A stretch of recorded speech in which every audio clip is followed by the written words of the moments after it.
The Nightmare Before Christmas by Tim Burton. In this famous poem turned feature-length film by Tim Burton, Jack Skellington is a skeleton who is growing tired of his life in Halloween land. However, his life is completely turned on its head when he discovers a mysterious place called Christmas Town. Inspired by a certain Santa Claus, Jack is determined to spread cheer to people all around the world. It was late one fall in Halloween land, and the air had quite a chill. Against the moon, a skeleton sat, alone upon a hill. He was tall and thin with a bat bow tie.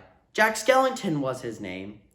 He was tired and bored in Halloween Town. I'm sick of the scaring, the terror, the fright. I'm tired of being something that goes bump in the night. I'm bored with fleering my horrible glances, and my feet hurt from dancing those skeleton dances. I don't like graveyards, and I need something new. There must be more to life than just yelling boo. Then out from a grave, with a curl and a twist, came a whimpering, whining, spectral mist. It was a little ghost dog with a faint little bark, and a jack-o'-lantern nose that glowed in the dark. It was Jack's dog Zero, the best friend he had, but Jack hardly noticed, which made Zero sad. All that night and through the next day, Jack was wandered and walked, and he was filled with dismay.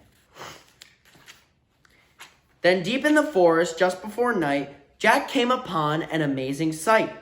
Not 20 feet from the spot where he stood were 3 massive doorways, carved in wood. He stood before them completely in awe, his gaze transfixed by one special door. Entranced and excited, with a sense of worry, Jack opened the door to a white, windy flurry. Jack didn't know it, but he'd fallen down in the middle of a place called Christmas Town. Immersed in the light, Jack was no longer haunted. He had finally found the feeling he wanted. And so that his friends wouldn't think him a liar, he took the present-filled stockings that hung by the fire. He took the candy and toys that were stacked on the shelves, and a picture of Santa with all of his elves. He took lights and ornaments and the star from the tree, and from the Christmas Town sign, he took the big letter C. He picked up everything that sparkled or glowed. He even picked up a handful of snow. He grabbed it all, and without being seen, he took it all back to Halloween. Back in Halloween, a group of Jack's peers stared in amazement at his Christmas souvenirs. For this wondrous vision, none were prepared. Most were excited, though few were quite scared. For the next few days, while lightning and thundered, Jack sat alone and obsessively wondered, why is it they get to spread laughter and cheer, while we stalk the graveyard spreading panic and fear? Well, I could be Santa, and I could spread cheer.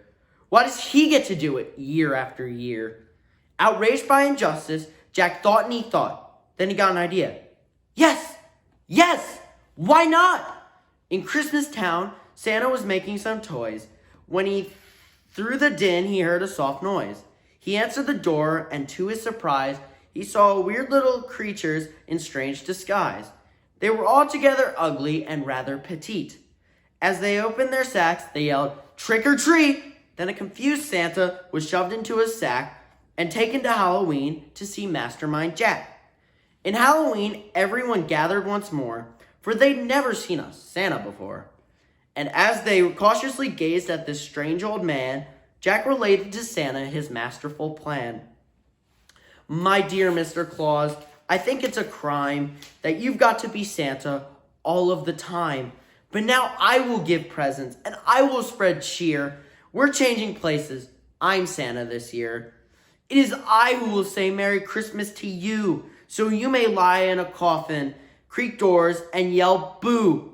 And please, Mr. Claus, don't think ill of my plan, for I'll do the best Santa job that I can." And though Jack and his friends thought they'd do a good job, their idea of Christmas was still quite macabre. They were packed up and ready on Christmas Eve day when Jack hitched his reindeer to his sleek coffin sleigh. But on Christmas Eve, as they were about to begin, a Halloween fog slowly rolled in. Jack said, "We can't leave. This fog's just too thick. There will be no Christmas, and I can't be Saint Nick." Then a small glowing light pierced through the fog.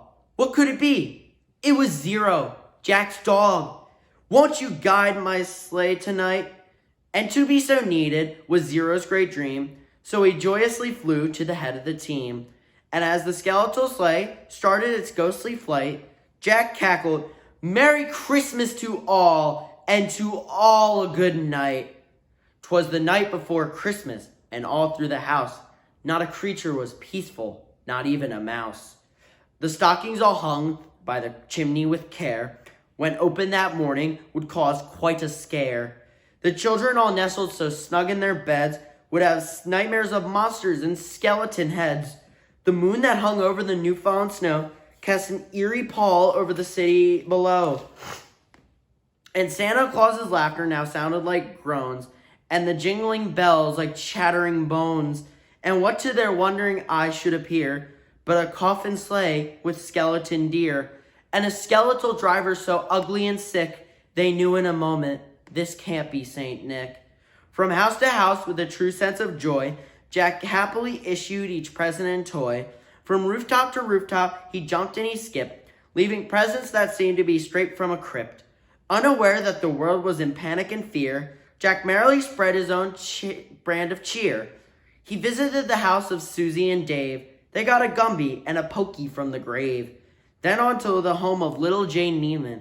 She got a baby doll possessed by a demon, a monstrous train with tentacle tracks, a ghoulish puppet wielding an axe, a man-eating plant disguised as a wreath, and a vampire teddy bear with very sharp teeth.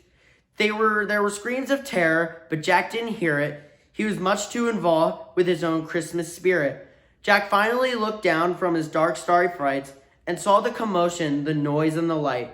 Why, they're celebrating! It looks like such fun. They're thanking me for the good job that I've done. But what he thought were fireworks meant as goodwill were bullets and missiles intended to kill. Then amidst the barrage of artillery fire, Jack urged Zero to go higher and higher. And away they all flew like the storm of a thistle until they were hit by a well-guided missile. And as they fell in the cemetery way out of sight, was heard, "Merry Christmas to all, and to all a good night." Jack pulled himself up on a large stone cross, and from there he reviewed his incredible loss. I thought I could be Santa. I had such a belief. Jack was confused and filled with great grief. Not knowing where to turn, he looked toward the sky. Then he slumped on the grave and he started to cry. And as Zero and Jack lay crumpled on the ground, they suddenly heard a familiar sound. "My dear Jack," said Santa, "I applaud your intent. I know wreaking havoc was not what you meant. And so you are sad and feeling quite blue, but taking over Christmas was the wrong thing to do. I hope you realize Halloween's the right place for you. There's a lot more, Jack, that I'd like to say, but now I must hurry, for it's nearly Christmas Day." Then he jumped in his sleigh, and with a wink of an eye, he said, "Merry Christmas," and he bid them goodbye.